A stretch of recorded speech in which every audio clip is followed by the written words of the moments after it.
से ना रुके हम, मर्जी से चले हम, बादल सा गरजे हम, सावन सा बरसे हम, सूरज सा चमके हम, स्कूल चले हम, स्कूल चले हम।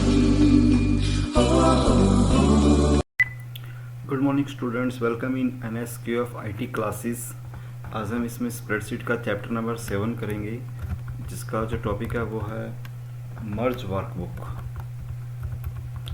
मर्ज वर्कबुक का मीनिंग क्या होता है कि दो या दो से ज़्यादा वर्कबुक को आपस में कंबाइन करना। It merge more than one workbook. ये एक या एक ज़्यादा वर्कबुक आप क्या कर सकते हैं, कंबाइन कर सकते हैं। कहाँ यूज़फुल है? Where multi users working on same structure book. कि हर बंदा अपनी अपनी वर्कबुक में काम कर रहा है, तो जो उसने चेंजेस किए हैं, अगर हम सारे चेंजेस को जैसे एक बुक के अंदर मर्ज अप करना चाहते हैं तो उस केस में किसका यूज़ करेंगे? वहाँ पे मर्ज वर्कबुक का यूज़ करते हैं। मतलब सारे डेटा को अगर एक साथ इकट्ठा करना है तो इकट्ठा करने के लिए आप किसका यूज़ करते हैं?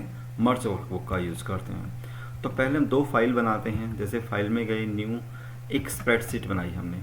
अब स्प्रेडशीट में यहाँ पे आपको सिर्फ एक स्ट्रक्चर तैयार करना है।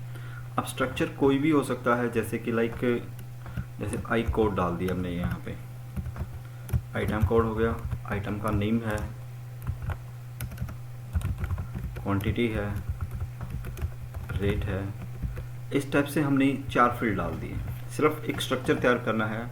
हमने फाइल को यहाँ पे पहले एडिट में जाना है, चेंजेस पे जाके रिकॉर्ड्स पे क्लिक करना है। First one, go to the edit, changes, और किस पे क्लिक करोगे? रिकॉर्ड्स पे जाके। देन आफ्टर आप फाइल को पहले सेव करिए, तो फाइल में जाके सेव ऑप्शन पे आप क्लिक करिए यहाँ से, और आप कोई भी एक फाइल का नाम डाल दीजिए यहाँ पे। जैसे मान लो मैंने फाइल का नाम डाल दिया स्ट्रक्चर 1।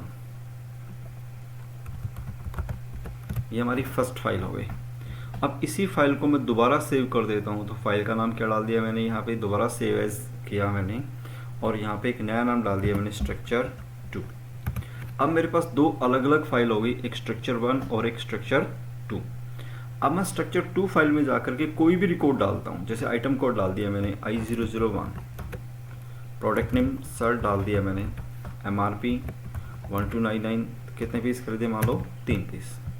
ऐसे ही 2 रिकॉर्ड डाल देता हूँ मैं यहाँ पे, जीन्स, रेट और क्वांटिटी। ना ये मेरी फाइल बन गई। स्ट्रक्चर 2 में मैंने चेंजेस किया और मैंने फाइल को सेव कर दिया यहाँ पे। अब मैं फाइल फर्स्ट को ओपन करता हूँ यहाँ से, तो फाइल ओपन में जाके, और मेरी फाइल ओपन की मैंने स्ट्रक्चर 1। अगर स्ट्रक्चर 1 फाइल देख रहे हैं तो वहाँ पे अभी रिकॉर्ड नहीं डाले हैं। तो अब हम डेटा को कंसोलिडेट करना चाहते हैं, इकट्ठा करना चाहते हैं, तो एडिट में जाके चेंजेस पे जाएंगे, और यहाँ पे एक ऑप्शन आता है मर्ज डॉक्यूमेंट। मर्ज डॉक्यूमेंट में जाकर के आपने जो फाइल अभी जो रिकॉर्ड डाले थे वहाँ से उस फाइल को ओपन किया। स्ट्रक्चर 2 फाइल थी, तो स्ट्रक्चर 2 को ओपन करना है। तो जैसे आप ओपन करते हैं तो वहाँ पे जो रिकॉर्ड थे वहाँ पे ऑटोमेटिकली आप देख रहे हैं कि वो सारे रिकॉर्ड क्या हो गए, यहाँ पे इंसर्ट हो गए हैं। तो इंसर्ट, अब जहाँ जहाँ से आपने रिकॉर्ड उठाया, किस किस सेल में चेंजेस किए, जैसे एम्पैटी सेल थे, एम्पैटी सेल में आपने जो वैल्यू डाली वो सारी वैल्यूज यहाँ पे आ गई हैं। तो 8 चेंजेस हुए हैं। अगर यही सारे चेंजेस आपको अपनी सीट में लेके आने हैं तो आप किस पे क्लिक कर दोगे? एक्सेप्ट ऑल पे। एक एक करके करना है एक्सेप्ट, रिजेक्ट करना है, एक एक ऑप्शन रिजेक्ट, सारे एक्सेप्ट करने एक्सेप्ट ऑल, और सारे रिजेक्ट करने तो रिजेक्ट ऑल।